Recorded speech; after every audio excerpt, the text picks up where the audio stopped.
British Advanced Pain Clinic, నొప్పి మాయం surgery దూరం. For appointments 9155515563.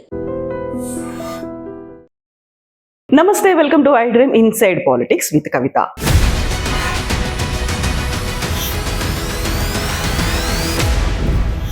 పార్లమెంట్ శీతాకాల సమావేశాలు ప్రారంభమయ్యాయి.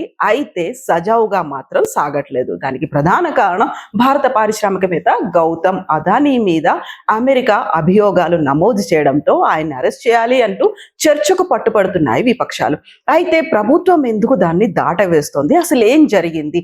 మనతో పాటుగా ఉన్నారు foundation for democratic reforms founder doctor Jayaprakash Narayana గారు. సార్ నమస్తే.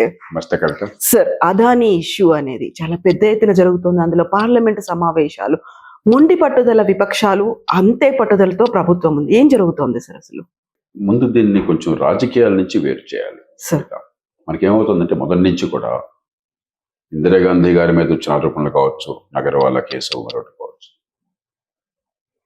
ఆ తర్వాత రాజీవ్ గాంధీ మీద వచ్చినటువంటి బోఫోర్స్ లాంటి ఆరోపణలు కావచ్చు, తర్వాత టెహల్కా స్కామ్ కావచ్చు ఎన్డీఏ ప్రభుత్వం ఉన్నప్పుడు, లేకపోతే 2G స్పెక్ట్రమ్ కావచ్చు యూపీఏ ప్రభుత్వం ఉన్నప్పుడు, మనం దీన్ని ఒక వ్యక్తిగతమైన లేక ఒక పార్టీకి చెందిన అవినీతి, ఏదో భయంకర అన్యాయం జరిగిపోయింది, మనం ఏదన్నా చేయాలి, ఉద్యమాలు, పార్టీలు, ఎన్నికలు, లాభ నష్టాలు అలా ఆలోచిస్తున్నాం. కానీ వ్యవస్థీకృతంగా ఏమవుతుంది నిజాయితీగా ఆలోచించట్లా.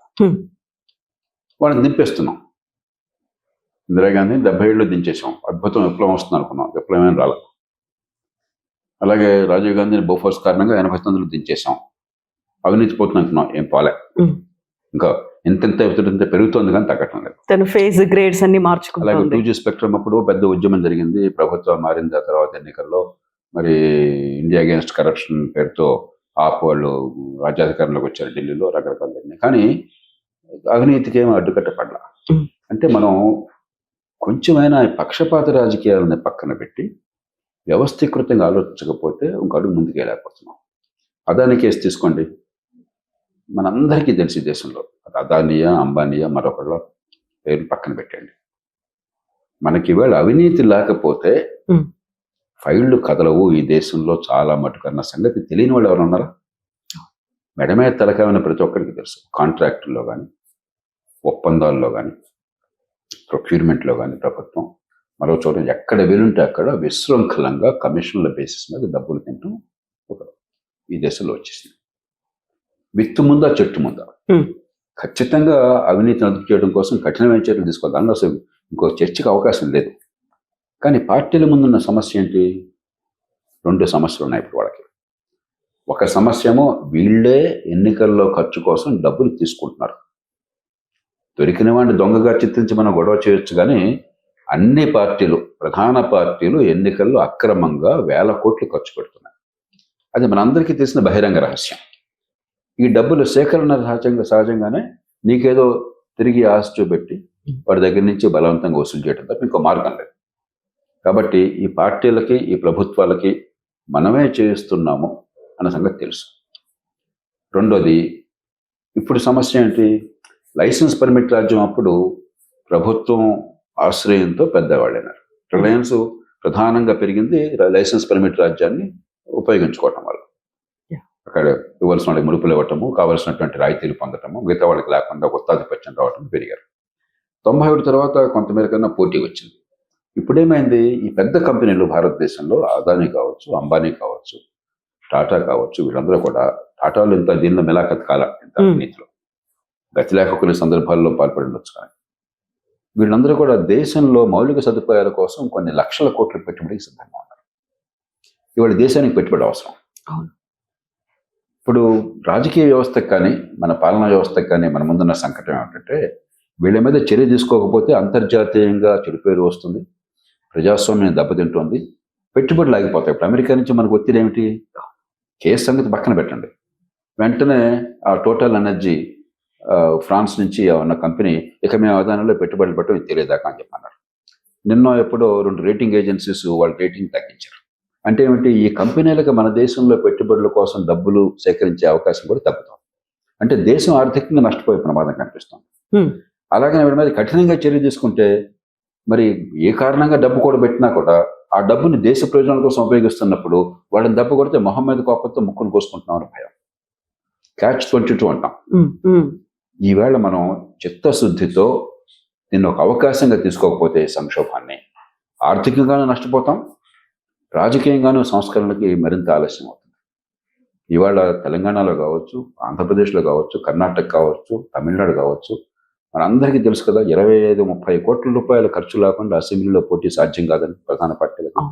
ఈ డబ్బులన్నీ నిజాయితీగా వస్తున్నాయా? ఈ డబ్బులన్నీ సక్రమంగా ఖర్చు పెడుతున్నారా? అక్రమ ఖర్చు. ఈ డబ్బులు దేశం మీద ప్రేమతో ఖర్చు పెడుతున్నారా? అక్రమ సంపాదన. ఈ విషయాల నుంచి బయటపడాలి. కాబట్టి 2 చర్యలు తీసుకోవాలి. ఒకటి, ఖచ్చితంగా కనీసం దీన్ని ఒక అవకాశంగా తీసుకొని మన అవినీతి వ్యతిరేక యంత్రాంగాన్ని బలోపేతం చేయాలి. ఉదాహరణకి లోక్పాల్ పెట్టారు, రంగు రుచి వాసన నేను లోక్పాల్ అనేది చట్టం మంచిదే. ఆ చట్టంలో నేను చాలా పాత్ర వహించాను. జాతీయ స్థాయి రౌండ్ టేబుల్ పెట్టి న్యాయ కోవిదంగా కలిపి వాళ్ళ సూచన ప్రకారం చట్టం వచ్చింది. కానీ చట్టం మంచిది వచ్చినా కూడా నా వరకు నాకు తెలియదు ఏం జరుగుతుందో. నిజంగా చెప్తున్నాను, లోక్పాల్కి అంత గొడవ చేశాం మనం, ఏం జరుగుతుందో తెలియదు. లోక్పాల్ ఎవరో కూడా నాకు తెలియదు. అంటే పెద్దగా తెలుసుకోవాల్సిన అవసరం లేని పరిస్థితి వచ్చింది. నామమాత్రంగా తయారైంది. నాకు అర్థమైనంత వరకు. నాకు తెలియకుండా బాగా జరుగుతుంటే సంతోషం, కానీ నా వరకు తెలియదు అంతవరకు. వాళ్ళ వల్ల సమర్థంగా అవినీతి వ్యతిరేకంగా గట్టిగా చర్యలు జరుగుతున్న విశ్వాసం నాకు కలగలేంతవరకు. అది నా అజ్ఞానం వల్ల కావచ్చు, వాస్తవం వల్ల కావచ్చు, అది వదిలేస్తాను నేను. దాన్ని బలోపేతం చేయాలి. 2, ఇది ప్రధానంగా రాష్ట్రాల సమస్య. ఇప్పుడు ఈ కేసులో కూడా 4 రాష్ట్రాల్లో డబ్బులు ఇచ్చారు ఒప్పందాల కోసం అని చెప్పని ఆరోపణలు వచ్చినాయి. కాబట్టి జాతీయ స్థాయి సమస్య కాదు, ప్రధానంగా అభివృద్ధి కానీ ప్రాజెక్టులు కానీ రాష్ట్రాల్లో అమలు ఎక్కువ అవుతాయి. మరి రాష్ట్రాల్లో ఏం చేయాలి? నేను ఆనాడే ప్రతిపాదన చేశాను. లోకాయుక్తాన్ని లోక్పాల్ చట్టం కింద తీసుకోండి. లోక్పాల్ నియామకం లాగా లోకాయుక్త నియామకం కూడా ముఖ్యమంత్రి, ప్రతిపక్ష నాయకుడు, ప్రధాన న్యాయమూర్తి కలిసి చేసే ఏర్పాటు చేయండి. అలాగే సిబిఐ లాగా ఏసీబీ కూడా నియామకం మళ్ళీ ఈ 3 కలిసి చేసే ఏర్పాటు చేయండి. వాళ్ళని విడదీయండి, మామూలు పరిపాలన నుంచి స్వతంత్ర ప్రతిపత్తి కల్పించండి, బలమైన అవినీతి యంత్రాంగం ఉందని చెప్పిన విశ్వాసాన్ని కలిగించాలని చెప్పి గట్టిగా పట్టుబట్టారు. ఇప్పుడు పార్లమెంట్ తీసుకోవాల్సిన చొరవ ఏంటంటే ప్రపంచానికి ఒక సంకేతం ఇవ్వాలి, దేశంలో ఒక అడుగు ముందు పడాలి. లోకాయుక్త కూడా ఈ లోక్పాల్ లాగా వచ్చేట్టుగా పార్లమెంట్ చట్టం చేసే అవకాశం ఉండదు. ఇది రాష్ట్రాలు చేయక్కర్లా. ఎందుకంటే అంతర్జాతీయ ఒప్పందం ప్రకారం మనం ఈ అవినీతి వ్యతిరేక చట్టాలు చేసాం. రాజ్యాంగంలో ఏం చెప్పారంటే, మీరు ఒక అంతర్జాతీయ ఒప్పందం ప్రకారం చట్టాలు చేసినట్టయితే అది రాష్ట్రాల అంశమైనప్పటికీ కూడా పార్లమెంట్కి అధికారం వస్తుంది, ఆ చట్టం చేసే అధికారం. ఆరోపంగానే మనం రైట్ టు ఇన్ఫర్మేషన్ యాక్ట్ తీసుకొచ్చాం, పాలనా సమాచార హక్కు. ఆరోపణలో మనీ లాండరింగ్ యాక్ట్ లాంటి కొన్ని చట్టాలు తీసుకొచ్చాం. కాబట్టి పార్లమెంటుకి సర్వాధికారాలు ఉన్న ఈ అంశాల్లో మామూలుగా రాష్ట్ర అంశాల మీద రాష్ట్రమే చట్టం చేయాలి. కానీ అంతర్జాతీయ ఒప్పందం ప్రకారం అయినట్టయితే పార్లమెంట్లో ఆ చట్టం చేయవచ్చు. అది చేయండి. చేసి బలమైన యంత్రాంగాన్ని లోక్పాల్ లోకాయుక్తల్ని బలోపేతం చేయండి. వాళ్ళు పూర్తిగా ఈ కేసులు అప్పచెప్పండి, కఠినంగా శిక్షించే ఏర్పాటు చేయండి. 2, అంతకంటే ముఖ్యమైనది, ఈ డబ్బుల వసూలుతో రాజకీయం జరిపే పద్ధతి ఉంది, అక్రమ వసూళ్లతో, ఈ కమిషన్లతో డబ్బులు మింగే ఏర్పాటు ఉన్నది, వ్యవస్థీకృతమైన అవినీతి ఉన్నది. అది ఎందుకు ఉన్నదని ఒక చర్చ పెట్టండి నిజాయితీగా. ఇదేది లేనట్టుగా నటించేసి కప్పెట్టేసి ఏదో ఒక కేసు అంటే పట్టుబట్టివాడు దొంగ, పట్టుబట్టినవాడు దొరలా అవుతున్నాడు. నేను మళ్ళీ చెప్తున్నాను, ఈ దేశంలో డబ్బులు మార్పిడి లేకుండా ఆర్థిక వ్యవస్థ నడిచేటువంటి పరిస్థితి దేశంలో ఏ రాష్ట్రంలోనూ లేదు. డబ్బులు వసూలు చేయకుండా కాంట్రాక్టులు కానీ, ప్రొక్యూర్మెంట్ కానీ, ఒప్పందాలు కానీ దాదాపు జరగటం లేదు. అందరికీ తెలిసిన బహిరంగ రహస్యం. దానికి కారణం ఎన్నికల్లో ఖర్చు, అక్రమ ఖర్చు, దానికోసం అధికారాన్ని అడ్డుపెట్టుకుని అక్రమంగా వసూళ్లు చేయటం. ఈ విషయాలలో చిక్కుకున్నాం. దాన్ని నిజాయితీగా ఎదుర్కొన్నాం, ప్రజల ముందు పెడదాం, ప్రత్యామ్నాయాలు అన్వేషిద్దాం, ఎన్నికల వ్యవస్థలు మార్చాలి. ఒకప్పుడు నేను ₹1,00,00,000 ఖర్చు అవుతుంది మా ఆంధ్రప్రదేశ్లో అంటే, ఉమ్మడి ఆంధ్రప్రదేశ్లో అసెంబ్లీ ఎలక్షన్కి. దేశంలో చాలా మంది నేను కొంచెం ఎక్కువ చెప్తున్నాడేమో అనుకునేవాళ్ళు పాపం తెలియక. మనం ఛాంపియన్లు ఈ ₹1,00,00,000 వాళ్ళకి అప్పటికి రాల ఆ స్థాయికి. ఇవాళ నేను 10 కోట్లు ఖర్చు అంటే నవ్వుతారు మీలాంటి వాళ్ళు. ఇదంతా పౌరకాలంలో ఉన్నారు, సత్యకాలంలో కాదు. 20 ఎక్కడుందని చెప్పారు. కొన్ని చోట్ల బై ఎలక్షన్లో 200-300 కోట్లకి వెళ్ళింది ఖర్చు, అసెంబ్లీ బై ఎలక్షన్. ఇది మనం లేనట్టు నటిస్తే అట్లా. ఈవెన్ రీసెంట్ గా జరిగిన జార్ఖండ్ ఎలక్షన్స్ లో కూడా హేమంత్ సోరెన్ అదే మాట అన్నారు, 500 కోట్లు ఈ వెనకబడిన రాష్ట్రానికి ఖర్చు పెట్టారు ఎన్నికల్లో గెలవడానికి అనే మాట. మరి జార్ఖండ్ లో నుండి మహారాష్ట్ర, మనంత కాకపోయినా మహారాష్ట్ర మరి చాలా సంపన్న రాష్ట్రం, అక్కడ అవుతుండే. ఈశాన్య భారతంలో ఏదో 10 ఏళ్ల క్రితం నాకు చెప్పారు అక్కడ నాయకులు 70 కోట్లు అవుతుందంటే ఎంపీ కావడానికి. ఒక ఆయన ఒక కీలకమైనటువంటి నాయకుడు, ఒక ఆయన ఈశాన్య భారత రాష్ట్రాల్లో ఒక రాష్ట్రంలో అక్కడ మన్మోహన్ సింగ్ గారికి మేము అవార్డు ఇస్తున్నప్పుడు ఢిల్లీలో కూర్చున్నాం. నా పక్కన కూర్చున్నా అని చెప్పాడు. నన్ను ఎంపీగా పోటీ చేయమని అడుగుతున్నారని మా పార్టీ వాళ్ళు, అంటే చేయండి అన్నాను. 70 కోట్లు అవుతుంది, నేను సంపాదించలేదు, సంపాదించాలని కోరుకుంది, నేను అక్కడ బాబు ఎలాగానే దండం పెట్టుకుంటున్నానని చెప్పాడు. 70 కోట్లు ఈశాన్య భారత, జమ్మూ కాశ్మీర్లో. మనంతా హిందూ ముస్లిం అనేది అనుకుంటాం, జమ్మూ కాశ్మీర్లో. కాబట్టి దేశంలో చాలా రాష్ట్రాల్లో ఈవేళ అక్రమార్జన లేకుండా ఎన్నికల్లో పోటీ అసాధ్యమైన పరిస్థితి వచ్చిన మాట వాస్తవం. నేను ఆచితూచి మాట్లాడుతున్నాను ఈ మాట. అందరి పార్టీలకి ప్రైవేట్గా అందరూ చెప్పుకుంటారు, అందరూ ఒప్పుకుంటారు. ఎంతకాలం ప్రైవేట్గా ఒప్పుకుని పబ్లిక్గా నటిస్తారు? నిజాయితీగా మాట్లాడుకుందాం. ఇది మన దేశం ఒక్కటి ఇలా సంక్షోభంలో చిక్కుకోలే, ఇతర దేశాలు చిక్కుకున్నాయి. మనం ఏమి సిగ్గుపడక్కర్లా.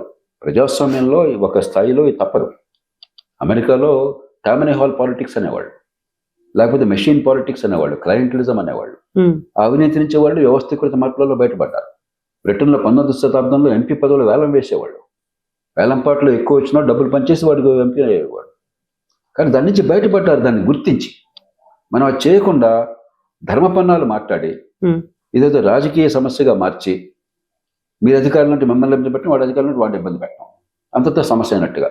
చివరికి ఎన్నికల సంఘం లాంటి సంస్థలు కూడా వాళ్ళేం దీన్ని చేయలేరు. కానీ ఒక చర్చ కూడా రేకెత్తించట్ల. కొన్నేళ్ల క్రితం మీకు గుర్తుందో లేదో, గోపీనాథ్ ముండే గారు గతంలో మహారాష్ట్ర ముఖ్యమంత్రిగా చేశాడు, తర్వాత వాజ్పేయి ప్రభుత్వంలో మంత్రిగా చేశాడు.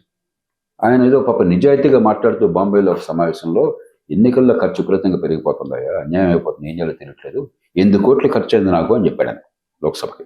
8 కోట్లు అంటే ధర్మకాలం. మన తెలంగాణ, ఆంధ్రప్రదేశ్లో అవమానం ఫీల్ అవుతారు. 8 కోట్లు అంటే మనకి ఎంపీగా చెప్పాను, 8 కోట్లు అని చెప్పాడు.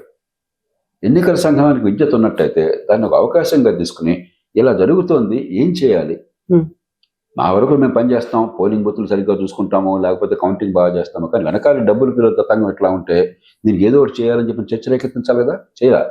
ఎన్నికల సంఘం వారు ఒక నోటీస్ ఇచ్చారు, 8 కోట్లు ఖర్చు అయిందన్నావు, నీ మీద చర్యలు తీసుకోకూడదు చెప్పని చెప్పి. ఇంతకంటే సిగ్గుపడాల్సిన విషయం ఏమైనా ఉందా? ఆత్మవంచన ఇంకేమైనా ఉందా? హిపోక్రసీ అంటే. నేను చీఫ్ ఎలక్షన్ కమిషన్ ఫోన్ చేసి బాగా తిట్టాను, బుద్ధుందా ఏమన్నా? అందరికీ తెలుసు ఎంతంత ఖర్చు అవుతుందో. ఆయన నిజాయితీగా చెప్పినప్పుడు ఉపయోగించదాన్ని ఒక చర్చకు దారి తీయాలా, లేకపోతే నోటీస్ ఇచ్చి లేదని పొరపాటు మాట్లాడాను, లేదని అయిపోయింది నటించాలా? మనం ఈ నటన నుంచి బయటపడదాం. నిజాయితీగా ఈ దేశంలో వివిధ కారణాల వల్ల ఎన్నికల్లో ఓట్ల కొనుగోలు ఖర్చు అవుతున్నది. అక్రమ ఖర్చు లేకుండా మనకి ఎన్నికల్లో గెలుపు అసాధ్యమే పరిస్థితి చాలా ప్రాంతాల్లో వచ్చింది. అక్రమ ఖర్చు అంత పెట్టాక అక్రమార్జన అనివార్యం అవుతున్నది. దీని నుంచి బయటపడకపోతే ఎట్లాగా? ఇది కొనసాగినంతకాలం నిజాయితీపై రాజకీయం నుంచి పారిపోయే పరిస్థితి వస్తున్నది. దాన్ని ఎదుర్కోవాలి. ఓ పక్కన ఈ కేసును ఎదుర్కొంటూనే నిజాయితీగా సమస్యను ఎదుర్కొన్నట్టయితే ఒక ముందడుగు పడుతుంది. అలా కాకుండా నటిస్తే ఒక 6 నెలలు రాజకీయం నడుస్తుంది, ఎవడో గెలుస్తాడు, ఎవడో వాడతాడు, దేశం మాత్రం ఓడిపోతూనే ఉంటుంది. సార్, ఇప్పుడు కీలకమైనటువంటి 16 బిల్లుల్ని ఆమోదించుకోవడానికి శీతాకాల సమావేశాలు అనుకున్నప్పుడు అదానీ ఇష్యూ మీద ఇంత పెద్ద చర్చ అనేది చేపడుతుందంటారా ప్రభుత్వం? ఇదే దురదృష్టం.